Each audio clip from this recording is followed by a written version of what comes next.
سلام بچه ها، روزتون بخیر. بچه ها امروز میخوایم این آموزش این بسیار زیبای فوق‌العاده رو فیلم هاش رو بذاریم توی کانال. البته توی چند تا فیلم مختلف مجبورم بذارم چون آموزش مقدار طولانیه. اما قبل از اینکه بخوایم آموزش رو شروع کنیم بهتره که من بهتون بگم مثلا چه لوازم و چه وسایلی لازمه که شما تهیه کنید برای دوخت این گن. ببینید، اولین چیزی که لازمه تهیه کنید پارچه گنه. این پارچه اسمش پارچه دستکیه یا پارچه گندوزی معروفه که پارچه فروشی ها دارن. خود پارچه فروشی ها دارن جاهایی که مثل زونیکس و انواع تور و حریر و اینا رو دارن، معمولا پارچه گند یا همین پارچه دستکی رو دارن. به اندازه 70 سانت از این پارچه شما بگیریم براتون کافیه. پس 70 سانت پارچه دستکی یا پارچه گند میخواید. بعد از این کش های پهن 5 سانت، معمولا کرمش هست تو بازار، اگه کرمش رو پیدا نکردین سفیدش هم میتونید بگیرید. به اندازه یه دور بدنتون لازم دارید، حالا 70 سانت 80 سانت تا 1 متر بالاخره از این کش لازم دارید توی کار. کاپ میخواید، 2 تا کاپ سایز خودتون میخواید. اگر کاپ سایز خودتون هست تو بازار که تهیه میکنید، ترک باشه که خیلی بهتر. اگر نه کاپ سایز خودتون نیست میتونید کاپ دستساز درست بکنید. اگر بلد نیستید کاپ دستساز، من فیلمش رو احتمالا تا چند روز آینده طرز تهیه کاپ دستساز رو توی کانال براتون میذارم. از این نوارای قیتون میخواید برای پشت کار که ببندید کار رو محکم، که حالا رنگ پارچتون باشه یا سفید باشه فرقی نمیکنه. بعد نوار اوریب میخواید. ببینید، من نوار اوریب رو آماده نگرفتم از بیرون، چون یه مقدار کنار اون پارچه دستکی شما به ساتن هم احتیاج دارید، چون بعضی جاهای این گن ما قسمت های پشتش و قسمت پایینش از ساتن استفاده میشه. تقریبا نیم متر تا 60 سانت هم شما ساتن لازم دارید. از همون نیم متر 60 سانت که استفاده میکنید میتونید به صورت اوریب نوارهای 4 سانت ببرید و خودتون نوار اوریب تهیه کنید، درستش کنید. من خودم این کارو کردم، از همون ساتن استفاده کردم. بچه‌ها ببینید، نوار اوریباشو همه رو از همون ساتنی که بعداً از پشت کار خواستم استفاده کنن، تمام نوار اوریب ها رو هم از همون ساتن بریدم. کارتون رو راحت تر میکنه. بعد از این نوارهای پلاستیکی و فلزی هر دوش تو بازار هست، ولی فلزی گیر بیارید خیلی بهتره تا پلاستیکیش. فلزیاش محکم‌تره و فرم قشنگتری هم میده. پیدا نکردید از همین پلاستیکیاش تو سایزهای مختلف هست. 2 تا از اینها لازم دارید.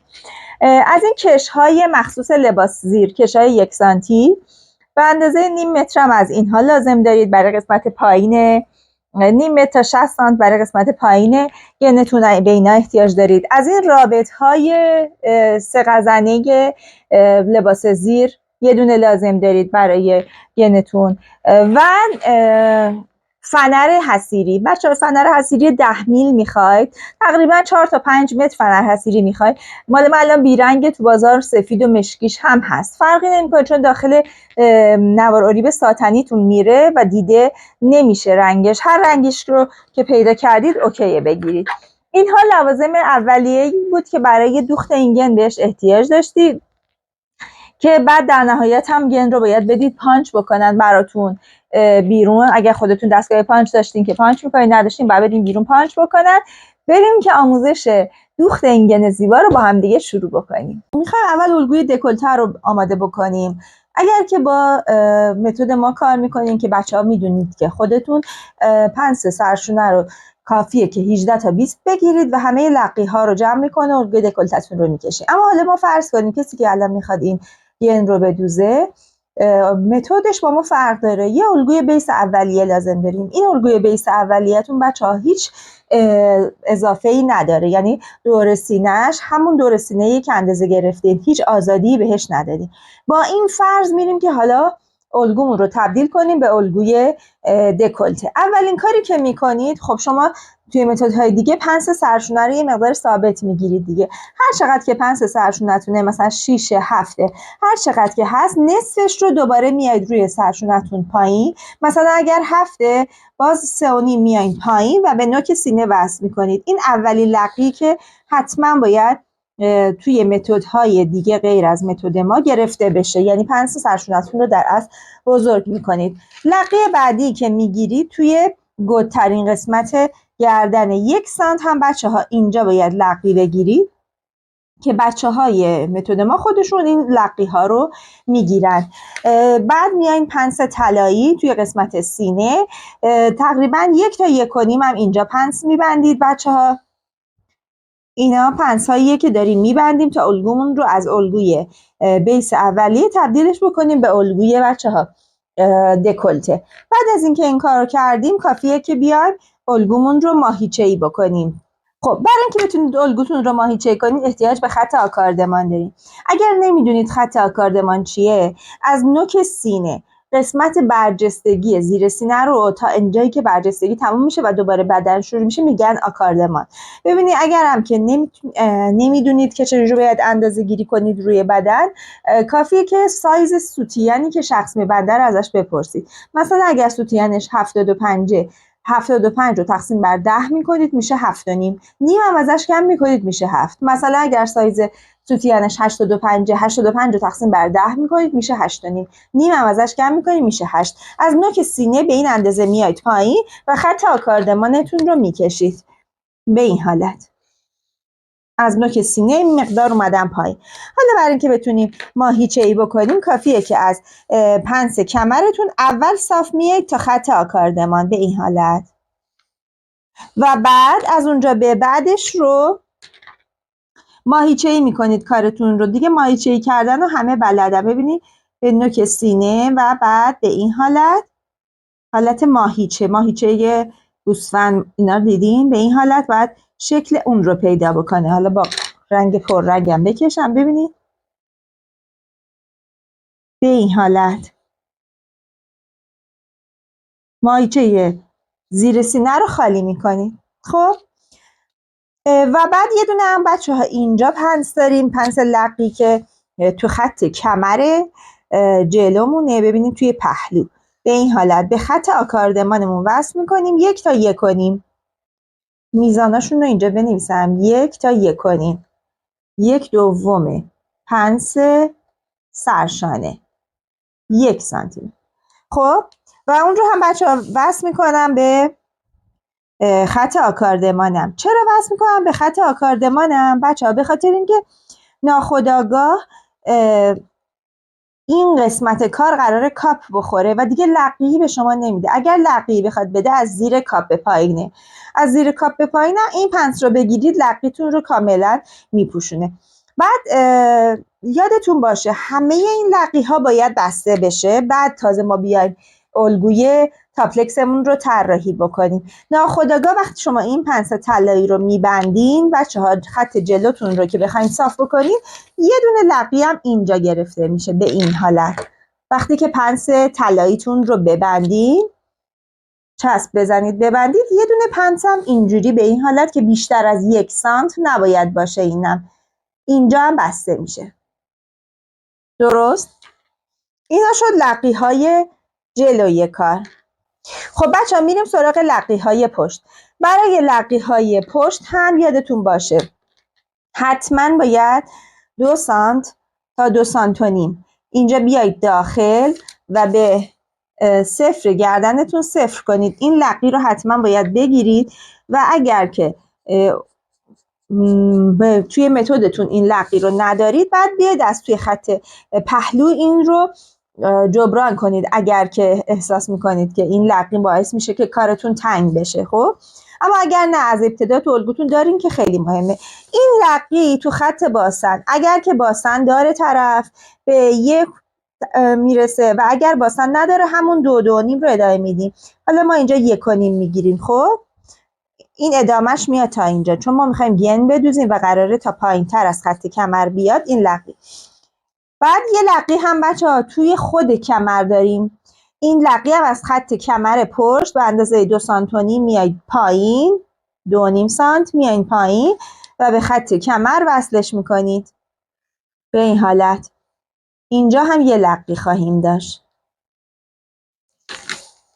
برای این قسمت هم بچه ها، قسمتی که بالای دکلتتونه، ببینید اینجا هم ما دو تا لقی، یه لقی این برمیگیریم یه لقی و بین نیم تا 7/7 یا 75 سانتی متر کافیه.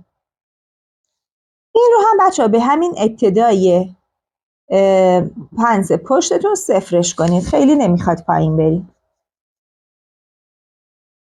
درست؟ خب حالا میخوایم طراحی دکولتمون رو انجام بدیم. بچه اولین کاری که میکنیم باید از حلقه بیایم بالا دیگه. 2 تا 3 سانت رو حداقل باید بیایم بالا. هر چقدر از حلقه جلو اومدیم همونقدر از حلقه پشت میایید بالا. برای قسمت بالای دکولتتون کاملا دل بخواهیه. از 7 سانت تقریبا شروع میشه تا 9 سانت 10 سانت.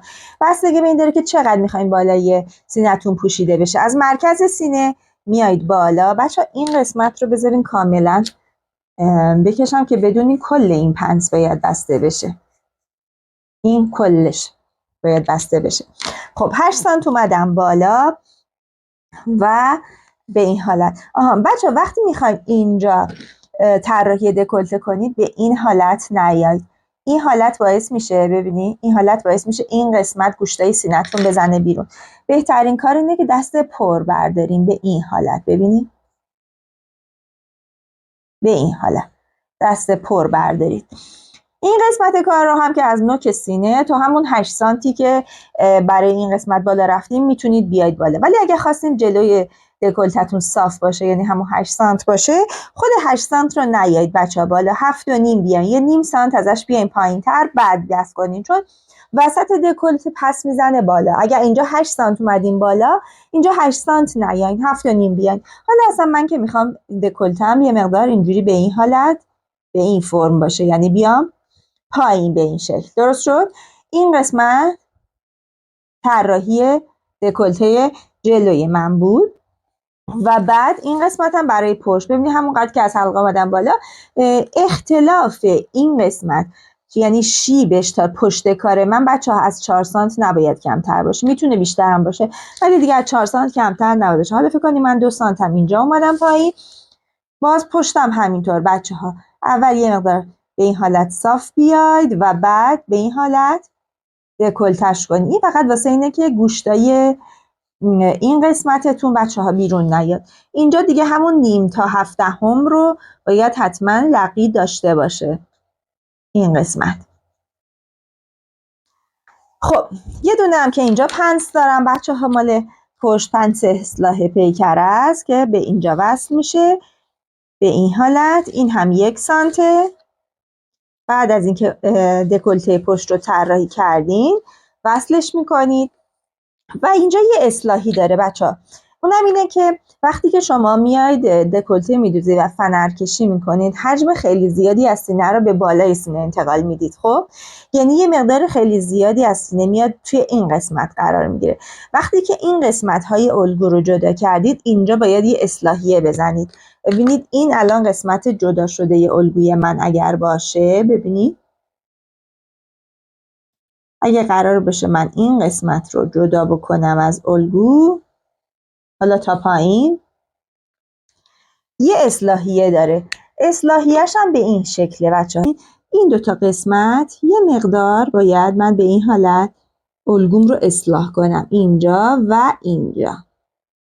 اینجا ببینیم به این حالت. حالا شاید این خیلی خوب دیده نشه.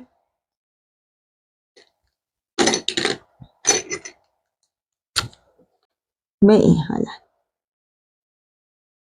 یعنی اگر این الگوی قسمت پهلوی جلوی من باشه به این حالت بچه ها، که مثلا ماهیچه‌ای هم شده فرض کنید آوردم بیرون که بهتر ببینید.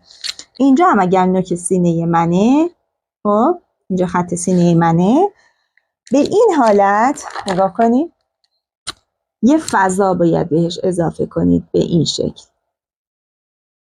این فضا بیشتر از نیم سانت توی این قسمت وسطش بیشتر لازم نداره ها، ولی همین یه ذره کمک میکنه که کاپتون کم نیاره برای حجم سینه‌تون. پس این رو اگر برش بزنید و بیارید کنار، به این حالت باید اضافه بکنید.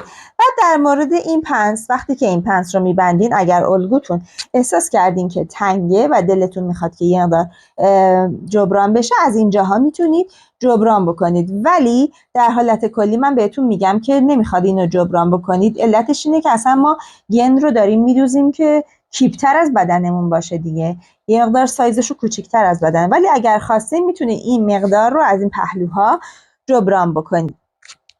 همه پنس ها باید بسته بشن بچه ها و حجم سینه ایجاد بشه، یعنی این لقی ها، پنس ها همه بسته میشن و الگوی من تو این قسمت پف میکنه میاد بالا. این ورم و حجم رو تو این قسمت الگو لازم دارم برای اینکه بتونم تاپلکسم رو شروع بکنم. پس الگوتون رو میکشید، همه این پنس ها رو میبندید. این خط پهلو رو بعد از بستن این پنس ها حتما یکسان میکنید که مطمئن بشید خط پهلوتون یکیه و بعد میایید حالا میندازیمش روی کاپمون و شروع میکنیم الگوی کاپمون رو از روی الگومون در آوردن. چرا؟ چون که تو تاپلکس همون بچه ها کاپمون الگومونه، اوستای کارمونه، به ما میگه که چی کار باید انجام بدیم. این یه الگوی دکولته اولیه بود که گفتم توضیح بدم. اگر کسی الگوی دکولته اولیه رو بلد نیست بتونه بکشه تا حالا بریم با هم دیگه الگوی تاپلکس و دوخت گنمون رو در بیاریم. خب بچه من الگومو کشیدم با پنس سرشونه 19. خب حالا میام پنسامو میبندم. چرا پنسامو میبندم؟ چون میخوام اون حجمی که قراره برای سینه ایجاد بشه از خط سینه. ببینیم الگوم رو تا زدم، خب و پنسم رو میبندم یا همون لقیه پنسم رو میبندم. پنس گردنم رو هم همینطور، ببینید این رو هم میبندم. پنس طلاییم رو هم بستم. همه پنس های بالاتر از خط سینم رو میبندم. چرا؟ چون میخوام اون حجمی که برای سینه لازم دارم ایجاد بشه تا بتونم از کاپم استفاده بکنم برای اوستا کردن کارم. ببینید الان وقتی که من این پنس طلایی رو بستم یه مقدار این بالا به من لقی میده دیگه. این لقیه رو فقط باید اول ببرید. ببینید به این حالت خودتون بذاریدم، میبینید که اینقدر بهتون لقی میده. این لقی باید بریده شه.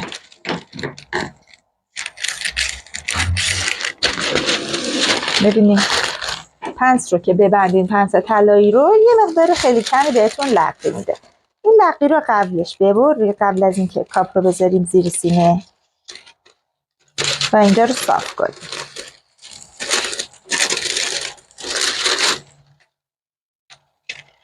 خیلی بچه من موقعی که میخوام تاپلکس بدوزم بهتونم قبلا گفتم اوستای کار من کاپ منه. کاپ من به من میگه که من چجوری باید قسمت سینم رو خالی بکنم. میام کاپم رو میذارم درست زیر سینم. ببینیم به این حالت قشنگ مرکز سینم رو، بذاریم یه سوزن بیارم،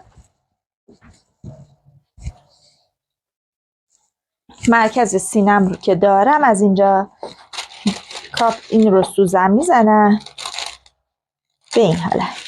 خب اینو میزنم به مرکز کاپم، مرکز سینه کاپم به این حالت، یعنی درست کاپ من روی مرکز سینم قرار بگیره. درست شد؟ حالا اینکه این سمت کاپم کجا قرار بگیره، چون کاپ من عینکیه، چقدر میخوام بالا قرار بگیره اینجای کاپم، چقدر پایین، رو دیگه خودم باید تصمیم بگیرم. حالا من یه ذره اینو میچرخونم که ببینی الان سر کاپ من اینجاست، یه ذره از خط سینم بالاتره، دور تا دور کاپم رو همینطور که کاغذ روشه مشخص میکنم و میکشم. ببینی الان کاپ من از اینجا شروع شده. خب همینجوری باز میکنم الگو رو روی کاپم. ببینید کاپ من الان اوستای منه. کاپ من به من میگه که کجا رو باید خالی بکنم.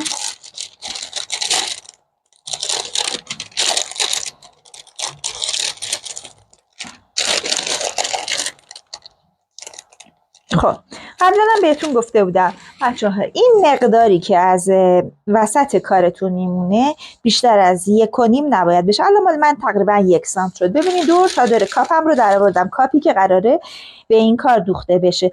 مرکز سینه‌مو گذاشتم رو مرکز کاپم و این الگو رو خوابوندم روش و دور تا دورش رو مشخص کردم. خب یعنی وقتی که من این رو خالی کنم، موقعی که داری خالی می‌کنی یادتون باشه یه مقدار بیاین داخل تر خالی بکنید.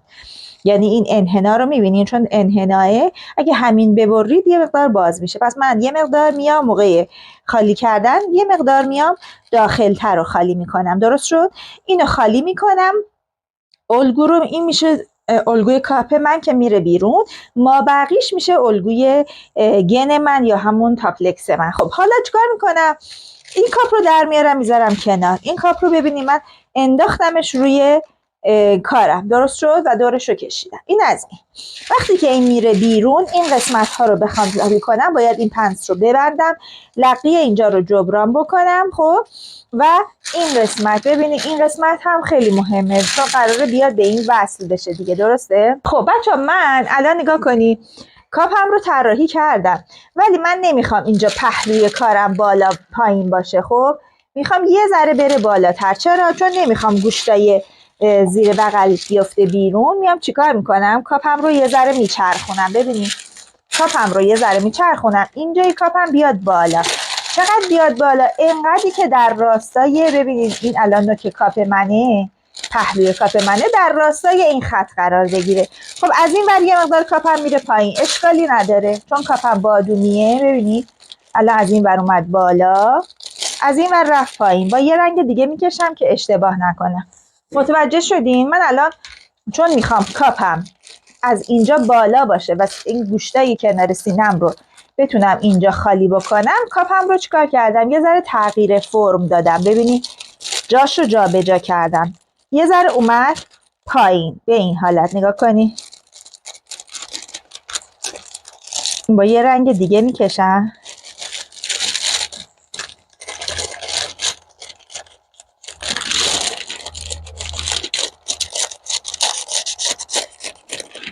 هیچ تغییر آنچنانی نکرده، فقط اینجا سر کاپ اینجا بود، این ور اینجا بود، حالا جابجا شد. یه مقدار سرش رو آوردم این ورتر. ببینید سر کاپ رو آوردم پایین تر که از اینجا بتونم این قسمت رو بیارم بالاتر، تو قسمت کنار سینم بالاتر باشه و من این گوشتای کنار سینم رو بگیره. متوجه شدید؟ تنها کاری که کردم این بود، کار دیگه ای نکردم.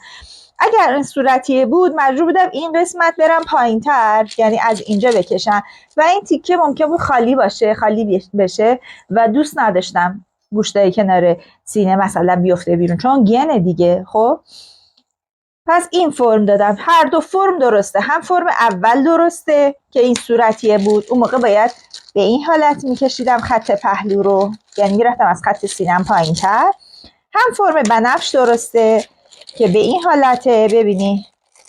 میبینی و خط پهلو میتونه بالاتر باشه. پس هر دوش درسته دیگه، بنا به سلیقه خودتون. حالا دیگه در میارم، کاپم رو میذارم کنار.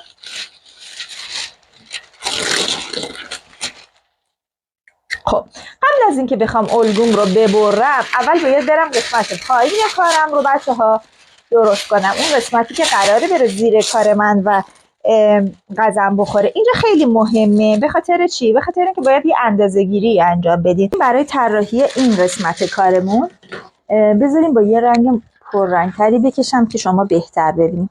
ببینید از خط، این الان خط باسنمه، از خط باسنم تو خط CFم به اندازه 16 سانت تا 19 سانت بستگی به بلندی قد شخص داره میام پایین. خب از اینجا 6 سانت میام تو. این میدونید که کجاست؟ میخواد بره داخل زیر توی فاقتون و قزم بخوره. دوباره 6 سانت میام بالا.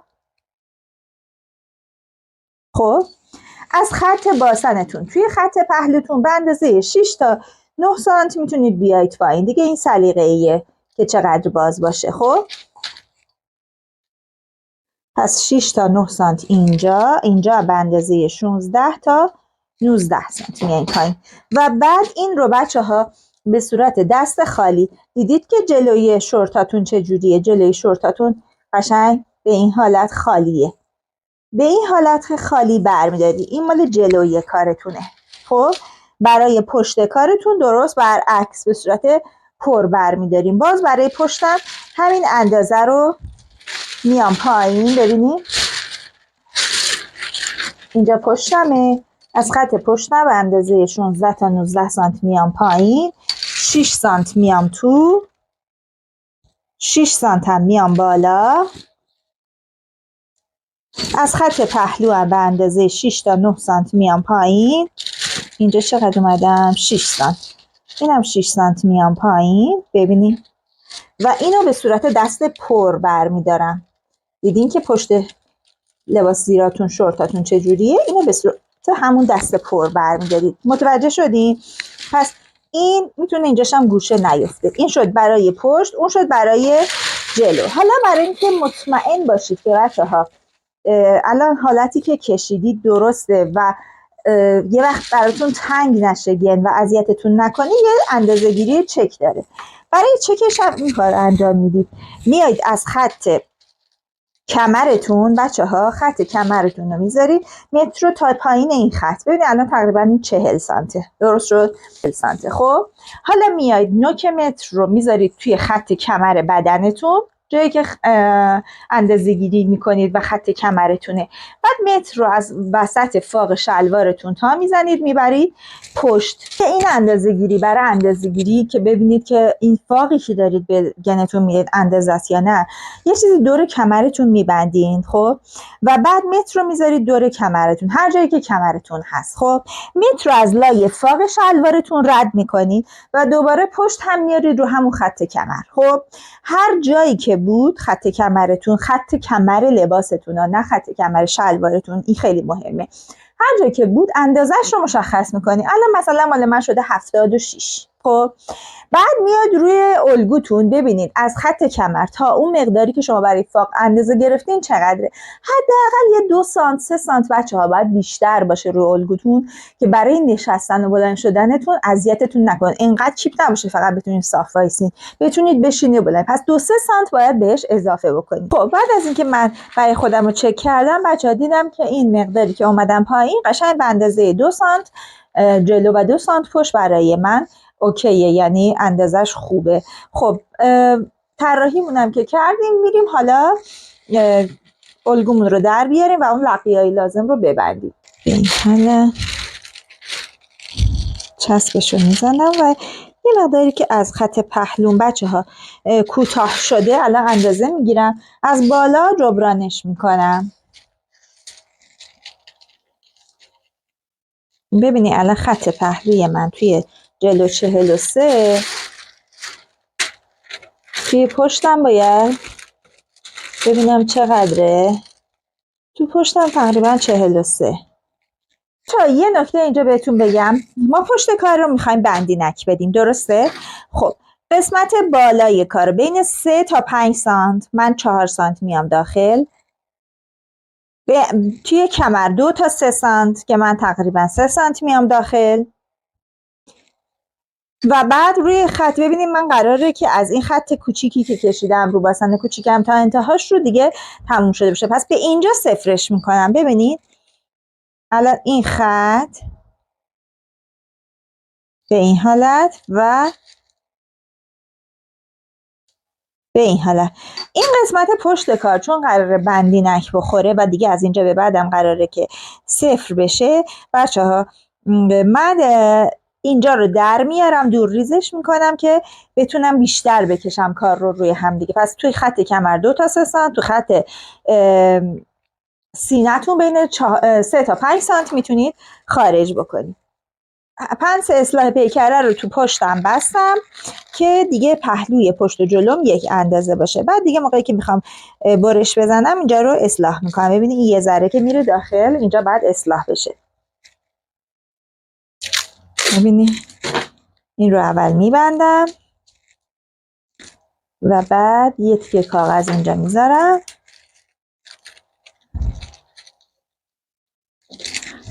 و این رو اصلاحش میکنم. ببینیم بالا هم بره کاغذه.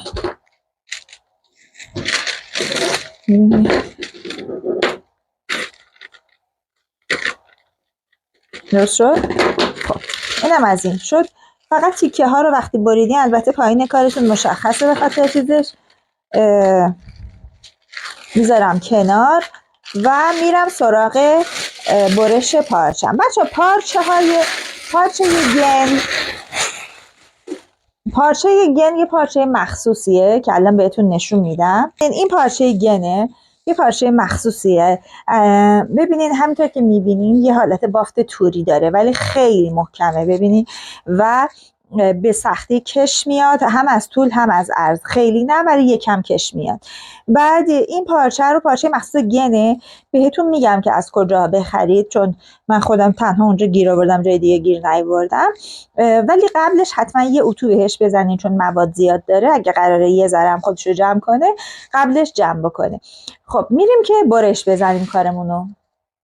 خب بچه من یه نکته اینجا بگم، اونم اینه که ببینیم وقتی من خواستم این گن رو بدوزم به اندازه‌ای که پشت کار رو خالی کردم برام اوکیه، یعنی دیگه بیشتر از اون نمیخواستم کار جذب باشه، مثل یه تاپلکس جذب، مثل یه باکس جذب. اما یه وقتی شما میخواین که کار خیلی بیشتر از اون براتون جذب باشه و خیلی کار کشیده بشه تو تنتون، این نکته رو بگم که شما میتونید از خط پهلوتون، ببینید این خط پهلوی جلو، الگوی جلوه، اینم خط پهلو توی الگوی پشت کارتونه، به اندازه 1 سانت مجازید که بیاید از الگوتون تو خط پهلو کم کنید، هم از جلو هم از پشت. این کار باعث میشه که در کل 4 سانت بچه‌ها این گن تو تن شما کیپتر باشه. حالا قبل از این که حتی بندینک‌ها رو بگیریم بکشی، خب خیلی ها دوست دارن که کار خیلی فیت باشه و خب جذب‌تر باشه و سایزشون رو کمتر بکنه و اون ناراحتی کار خیلی براشون مهم نیست.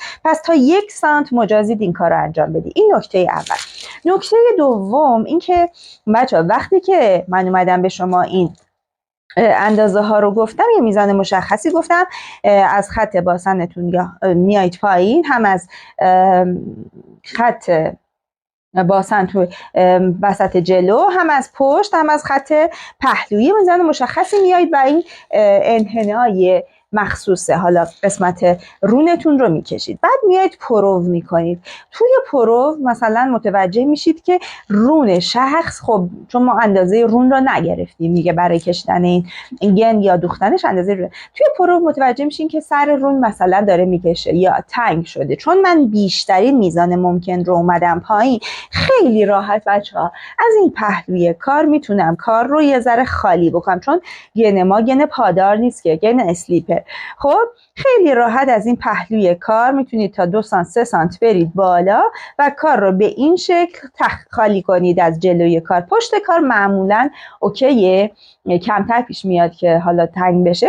از جلوی کار کاملا میتونید باز کنید، یا از قسمت وسط پا. این قسمت هم اگر دیدین که شخص رو داره ناراحت میکنه و دلش میخواد که کمتر بشه، به راحتی این قسمت رو میتونید خالی کنید.